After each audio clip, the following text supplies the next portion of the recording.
I'm a typical entrepreneur. I know it's a corny start, but I will talk about myself, and I will make a point. The first thing is I personally rarely fit within imposed structure.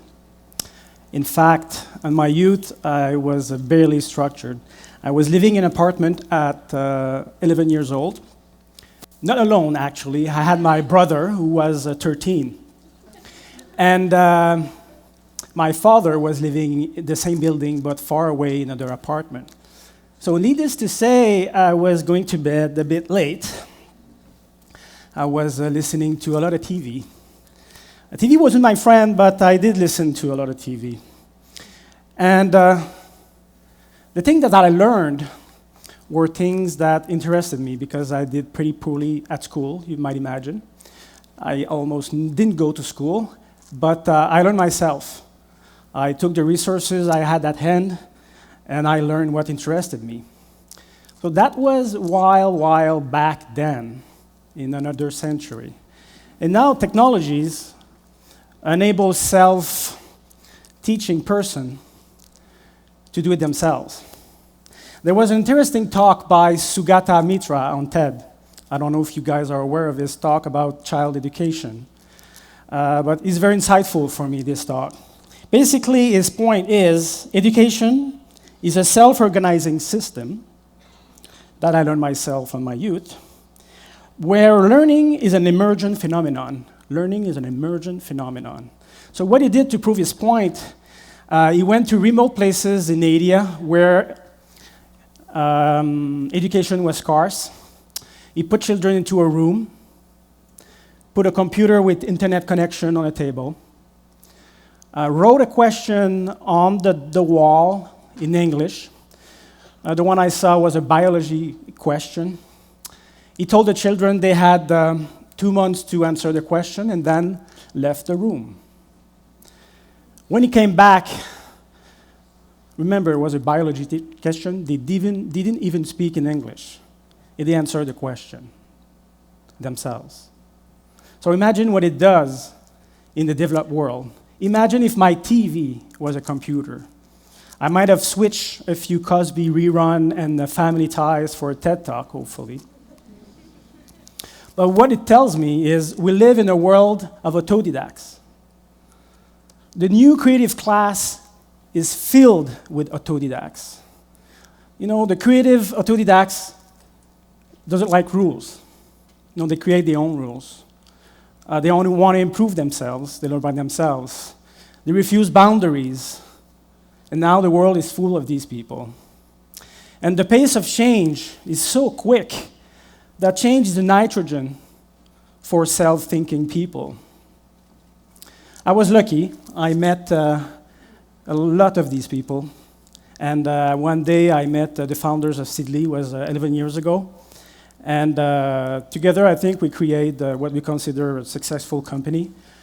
And we tried to gather people from all around the world, from many different fields, and work together. So you would have architects, you would have experiential expert, illustrators, interior designers, programmers, screenwriters, even a clown or a sex therapist is in the team. And what we do together is very various. We do ads, we do internet website, we do spa on boats, chairs, even someone did pillows. We call it commercial creativity. But it comes with a challenge. That success led to growth. And now we're about 400 people, scattered in 4 offices in Canada and Europe. And it became a very, very hard challenge in terms of management. How do you manage people that don't want to be managed? And us, you know, being the one that left, you know, corporate world to create our own thing, will be the one who will create the rules, apply them for people who don't want rules. No, remember the autodidact. And you know what? I hate it personally. No, I hate rules. And now I'm the one who's thinking about them and applying them but I think there's another way to do it. So can organization for the self-organized, is it possible? It sounds like a statement, but it's more like a question. And to be honest, the answer is I don't know if it's possible, but it needs to be done. So part of the answer came to me last year at a party. It was the opening of our Paris office, and I noticed that there was a group that was having so much fun, and it was the Amsterdam office group.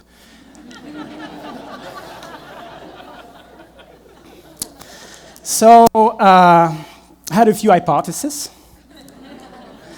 and I talked to a few of them, and it was very interesting discussions, despite everything. And one of them kind of gave me the answer, because I was asking why. Why you guys have so much fun? I feel togetherness, you know? There's a buzz around you. Even you're in Paris, there's a buzz. And someone told me, you know what? We're a bunch of improvers. We want to improve things. And it worked, you know? They want to improve their life, their work, their clients' brand, consumers. I say, wow, would it be easy? Just a world of improvers? No problem to manage. But how do you manage improvers? But I think improvers is at the very root of creative entrepreneur. Because you learn because you want to improve yourself.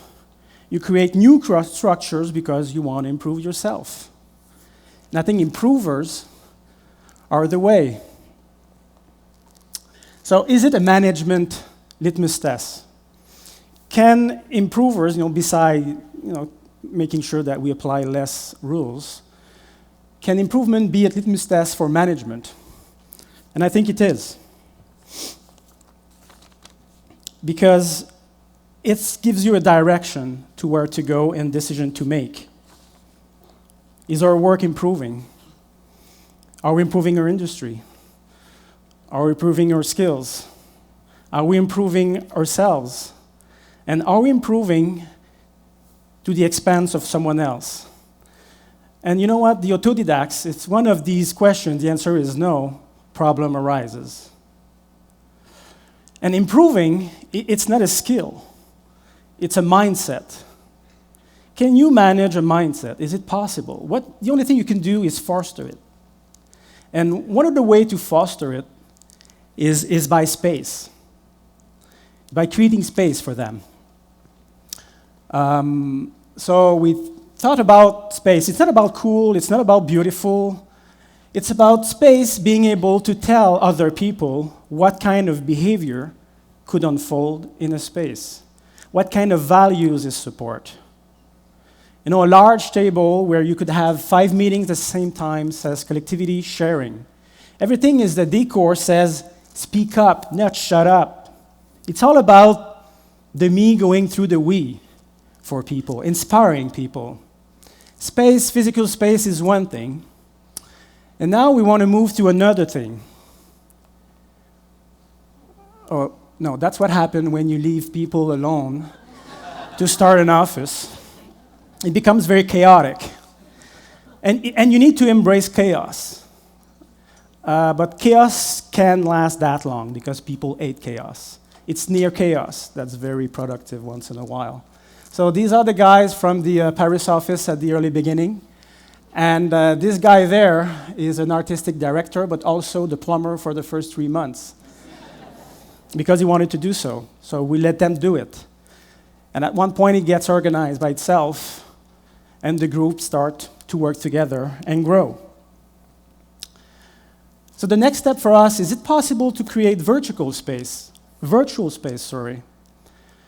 that foster and tell people what kind of behavior could mostly unfold in our values.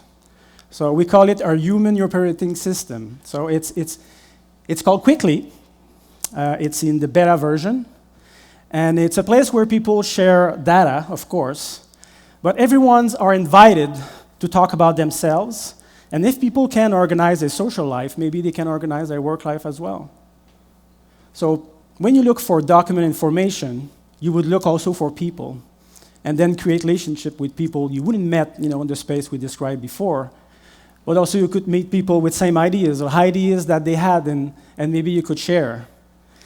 And our dream is it possible to create in a virtual space the same culture element that exists in a physical space? That's our next step, and that will be done, I hope, in the next few years together.